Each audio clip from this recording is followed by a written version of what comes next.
Welcome once more to my nightmare world of fear and horror. Tonight, I extend to you all an invitation to the vaults.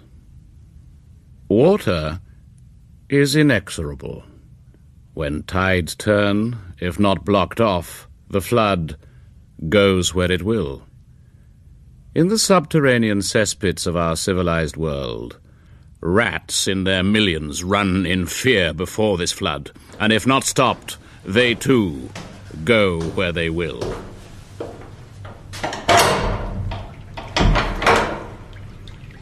So it is in the dank vaults beneath the Palazzo Tortini in southern Italy. From the days of the Borgias and Medicis to the present, the tides flood in twice a day, and ahead of it, the rats, seeking sanctuary in this, their underground hideaway. At the center of the vault, a high pillar disappears into the gloom above. At the base of the pillar, a shackle, and attached to that shackle, a short, strong chain. Time alone will reveal its purpose. In the gardens of the palace above, Madame Freitas, the widow of one of Italy's greatest authors, takes tea with her good friend and constant companion, Dr. Mazanares. The prerogative of the modern woman would appear to be to amuse and bemuse in equal proportions, and as ever, madam, you succeed admirably in both. Oh, do enlarge upon the thought, good doctor. The idea that anything could bemuse an author of your infinite wisdom I find distinctly hard to credit. I recall you saying some weeks back that a man had written to you asking if any of your husband's papers were free for publication. That is true. You told me at the time all 13 volumes of the as yet unpublished work were already promised to major publishing houses. Equally true.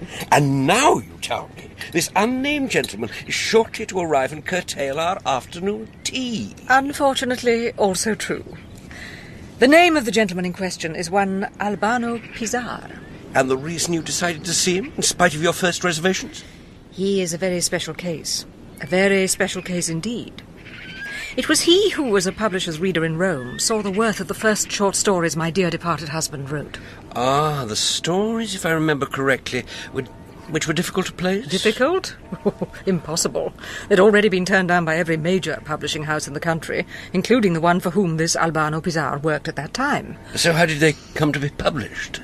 He, Pisar, had such belief in their worth. He left the firm and somehow managed to buy a small share in a minor but respected publishing house in Paris. He then convinced the house to publish the stories. So, he is a successful publisher? Not anymore. The publishing house with which he was connected finally overstretched itself and failed. He disappeared from the scene for some time. His letter was the first I had heard of him for many years. Hence my interest. So, pray, madam, how does he now earn an honest crust?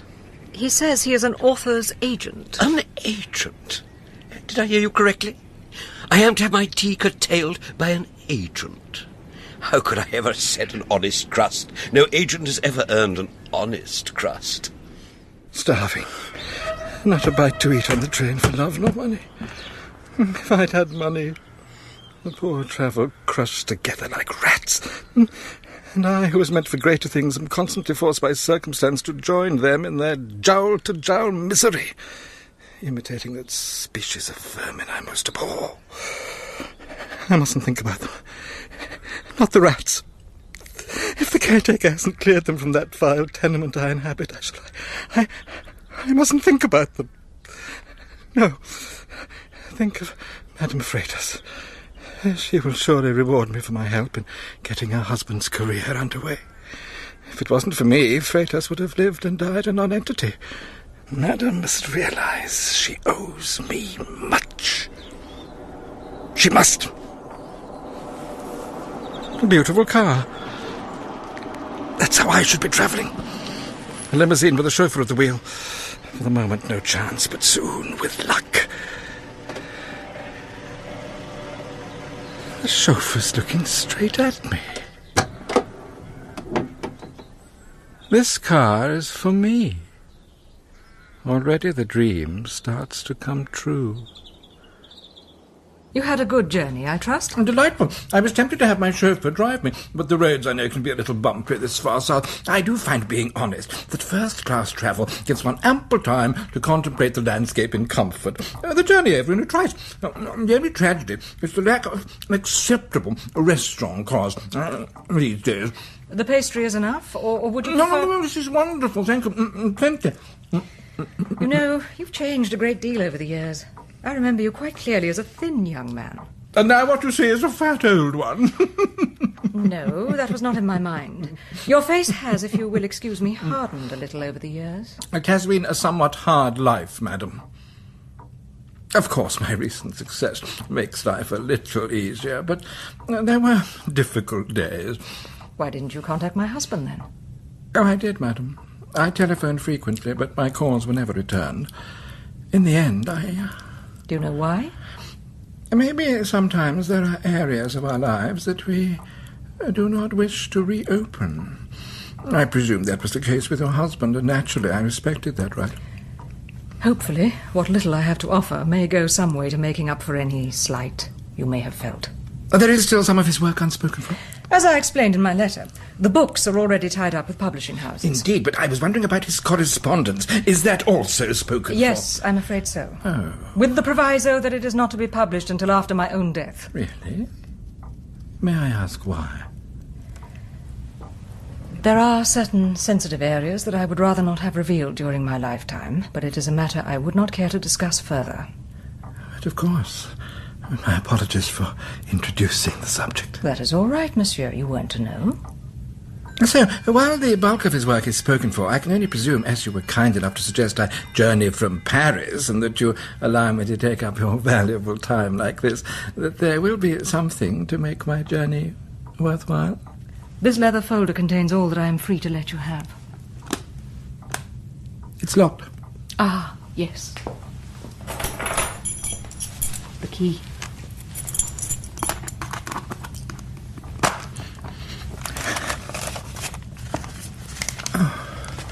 I should like to peruse the contents at my leisure, and I'm sure, as with all his work, it will prove a delight.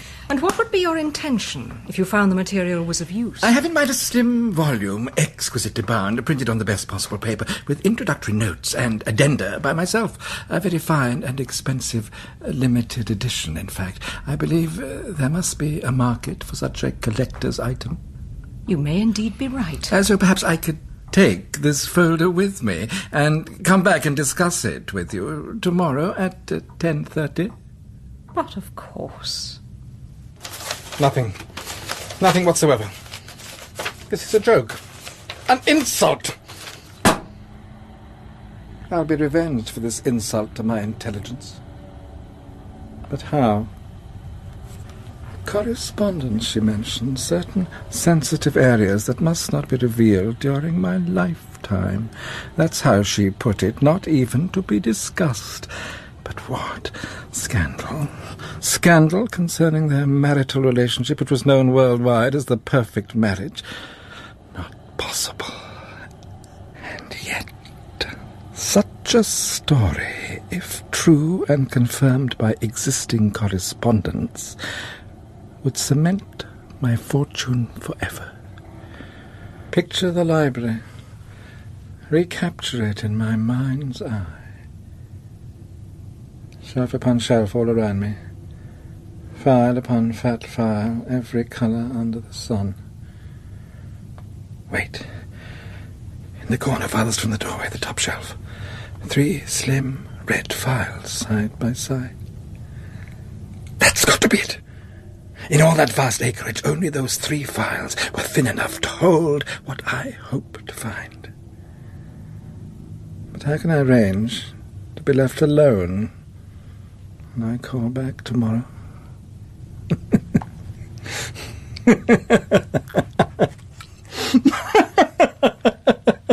But of course, brilliant. Absolutely brilliant. And of course we come to the world rights, madam. It is quite amazing how in some countries when a particular volume catches the reading public's imagination, it can then take off in a totally unexpected fashion. I quite understand your need to inform me fully, and I admire your enthusiasm for the work in question, but we have been discussing the fine detail for over an hour and a half now. Excuse me. Yes, Giselle? Tell him I shall be with him shortly. Would you excuse me a moment, monsieur, but a friend of mine has just called. But of course. I shan't be more than a few minutes. Oh, please don't hurry. I shall use the time to contemplate further on our contractual agreement to ensure I haven't missed anything. Oh, I doubt whether you have. We seem to have ranged over every possibility under the sun. Always as well to ensure the client knows what's in store. Yes, I'm sure you're right. Must be quick. Move the ladder over to the far side.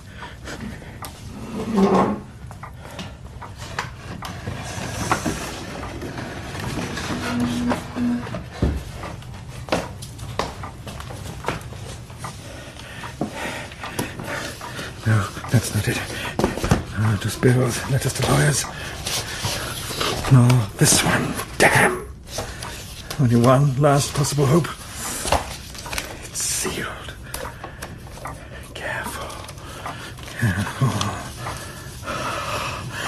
Dynamite! If I can only get these out of here, my fortune's made. Doctor, you have literally saved my life. Madam? I have always thought that dying of boredom was simply a figure of speech, but I have this morning, Doctor, looked into the eyes of death in such a fashion. There is only one creature on the face of earth who can succeed time and time in inflicting that dastardly method of execution. The literary agent must still be here. Correct. And he has been for hours, but no longer. I shall now use your arrival as an excuse to ask him to depart. Come. Feel free, madam. To we writers, the departure of an agent is a gift to the whole of humanity. Now, a little to the left. Yes. Good.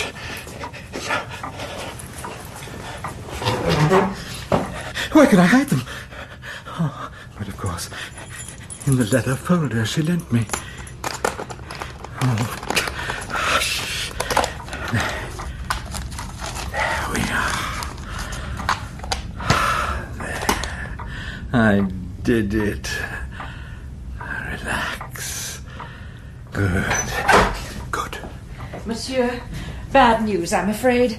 My friend has urgent business, and I must sadly bring our meeting to a close. Of course, for my part, I have good news for you. I thought the project through very carefully, and there are no more points to be discussed. So, with your permission... Monsieur, you are forgetting my folder? No, I have it safe here under my arm, madam. Exactly. That is the folder I use to keep my current projects in. Perhaps you'd take the papers out and... Are you all right, monsieur? You've gone very pale. I'm fine, madam. Sometimes my heart gets a little out of sorts, but I'm fine. Oh, good. I'm pleased it's nothing serious. The folder? I'm afraid I foolishly left its key at my hotel. Perhaps your chauffeur could bring it back with him when he drops me off. Yes, that would be fine. Good day, monsieur. A good day, madam. After cheating me out of the royalties on my last book, my agent came to my home as if nothing untoward had happened, walked in and greeted me as if I was a long-lost friend. And what did you say in the face of such barefaced insolence? At such times, actions speak louder than words. I simply threw him out of the window into the canal below. Who on earth is... I'm sorry to bother you. I think you should come at once. Why, what is it, Giselle? Some of the files in the library have been disturbed. Which? The red ones. What exactly are you afraid has gone missing? A moment, Doctor. The last file will confirm or deny my worst fears. Madam, the seal is broken. Bring it down. Madam. Empty. Everything gone. Gone. You must tell me what has happened. Giselle? Madam? You may tell him. Soon the whole world will know. Excuse me, I must go. Madam, are you? Giselle, Yes, sir. what was in this file? Letters. A series of letters of the frankest kind between Monsieur Freitas and a certain lady of the town. But that is impossible. His reputation, he was a man of absolute honour. Their marriage was renowned worldwide. It is inconceivable. It was many years ago, but I'm afraid it's true. And Madame kept them? As his archivist, she had no choice, even though it grieved her. They were part of his life, so had to be kept safe for posterity. But they were not to be published till after her death. I fear that now... This will destroy her. Make her a laughingstock. It can only be, Monsieur Pizarre. You must get them back. I will go to his hotel at once. Tell Madam, I will not come away empty-handed.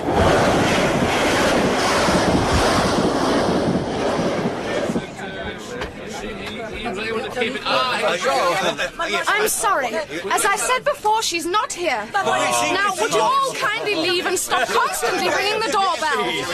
Now, come along, you go inside. Within days, the house was under siege with reporters from around the world.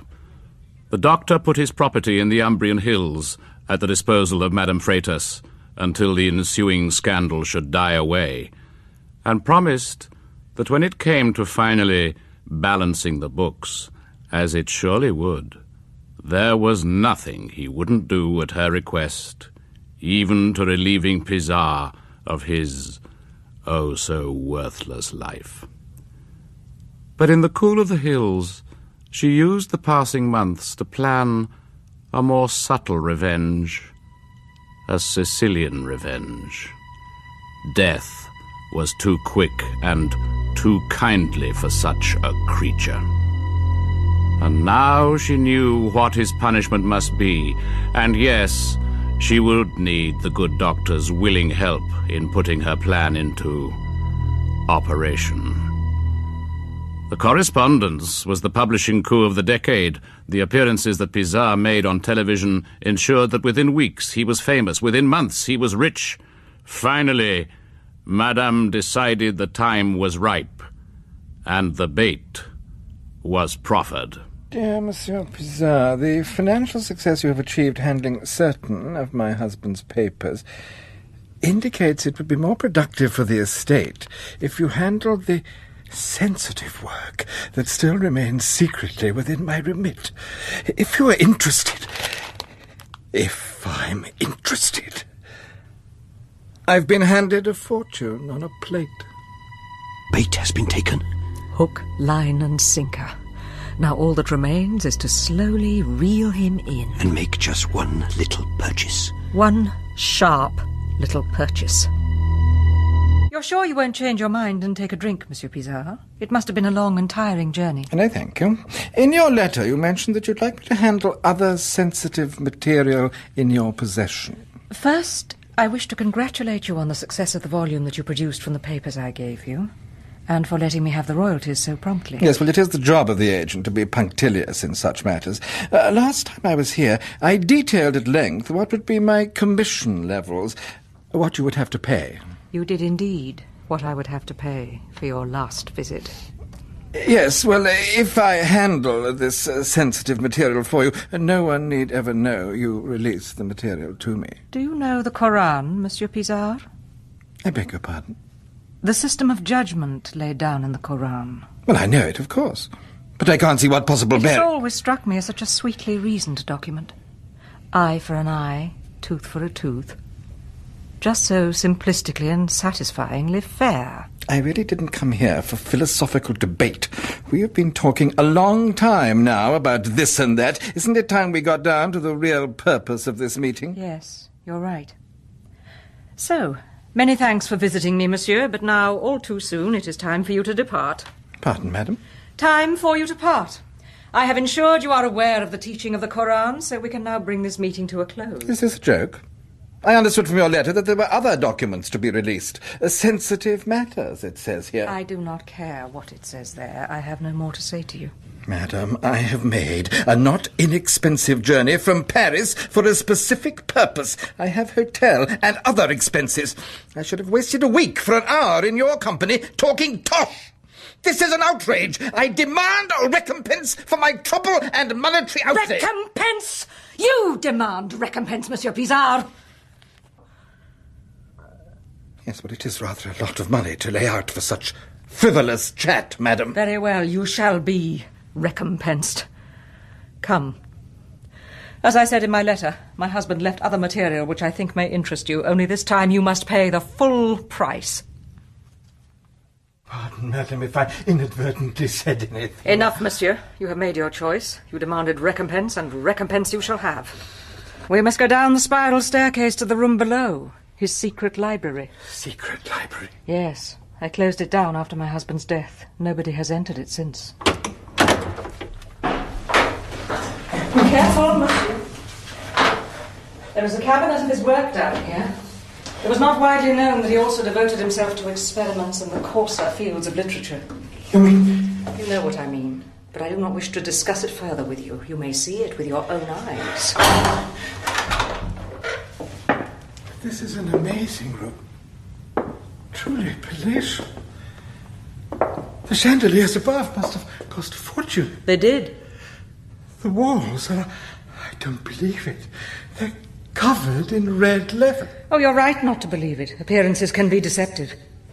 It is, in fact, skins that cover the wall. Thousands of tiny dyed skins. Another of my husband's little quirks. And to what family of creatures do the skins belong, madam? Pick up any of the volumes on any of the shelves and see if you can guess.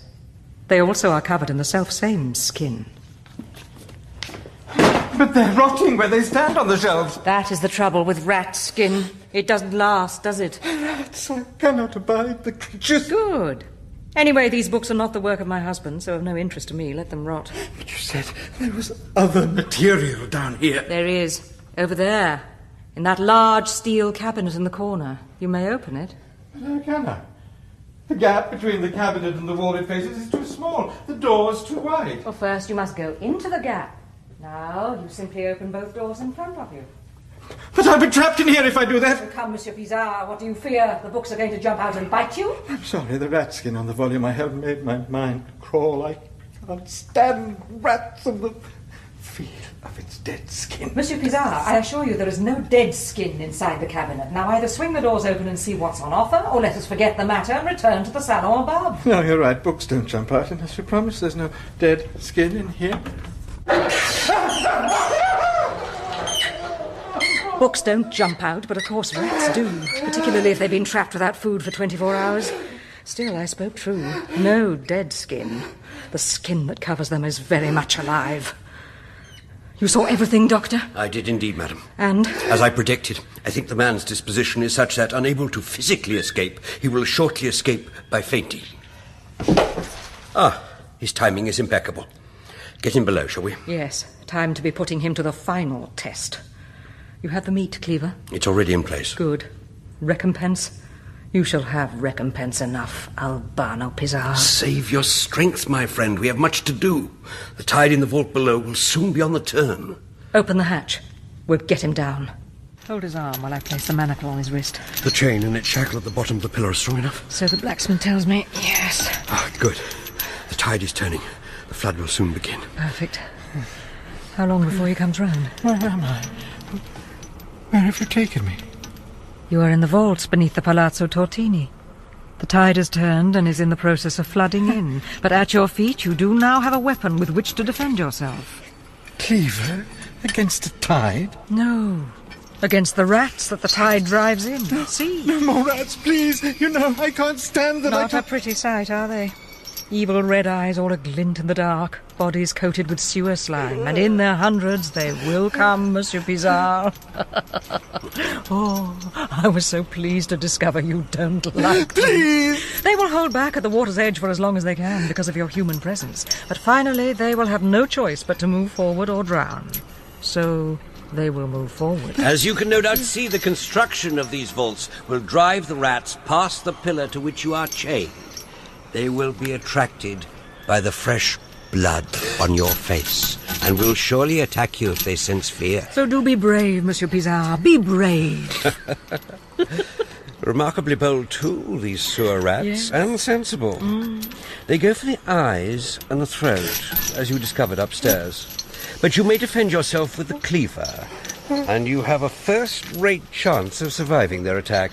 Come, Dr. Manzanares. Time to go back to the salon. My guests are expected shortly. I was forgetting. Is it the money if I returned it? Too late. What's that? The rats are beginning to move forward, monsieur. But you have a choice. We're being generous. You gave Madame no choice, but simply went ahead and ruined her life. I'm sorry. My career was at an end if I didn't get money. I'm sorry. Much too late for sorrow. Much, much too late. So, you could be eaten by the rats, but with the cleaver, we have guarded against that. You have ample defense in your hands. Though, of course, if you escape the rats, another problem faces you. Another? The rats will finally congregate on that high ledge to escape the rising tide. You, I'm afraid, cannot join them there, for the chain will prevent you reaching the steps. So you could drown. Unless... Unless? You have a choice. What? What choice? What choice do I have? Remember the Koran, Monsieur Pizarre. Simply remember the Koran. And think of the prescribed punishment for the thief.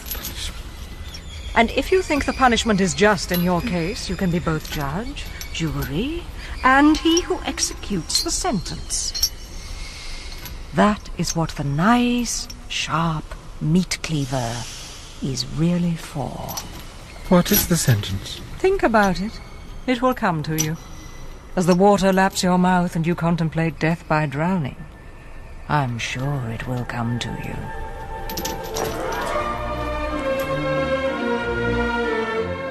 Madame Freitas and Dr. Manzanares greeted the guests that evening with no outward show of any knowledge as to the drama being played out below.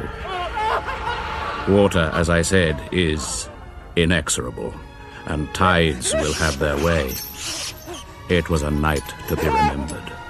People poured into the palazzo as rats in ever greater numbers poured into the vaults below, smelt blood, attacked, and were killed in their hundreds.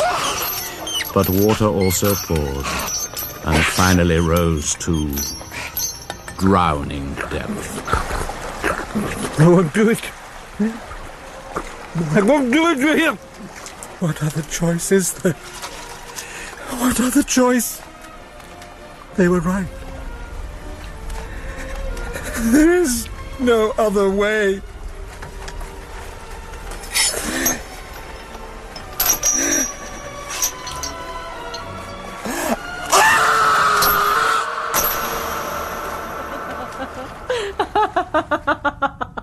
It was over a year before Albano Pizarre returned to his Paris office, paler and thinner than he was before.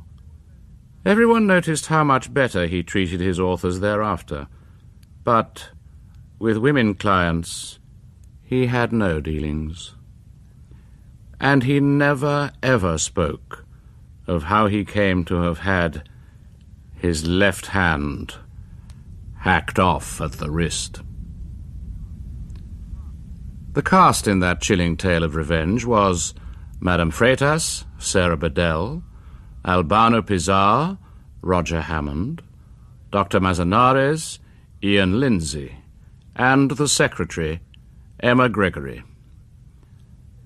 Invitation to the Vaults was adapted for radio by Wally K Daly from a short story by Basil Cooper. The director was Martin Jenkins. I am Edward de Souza, the man in black. And I shall be here at the same time next week with a cautionary tale in which fear drives a man literally to the edge.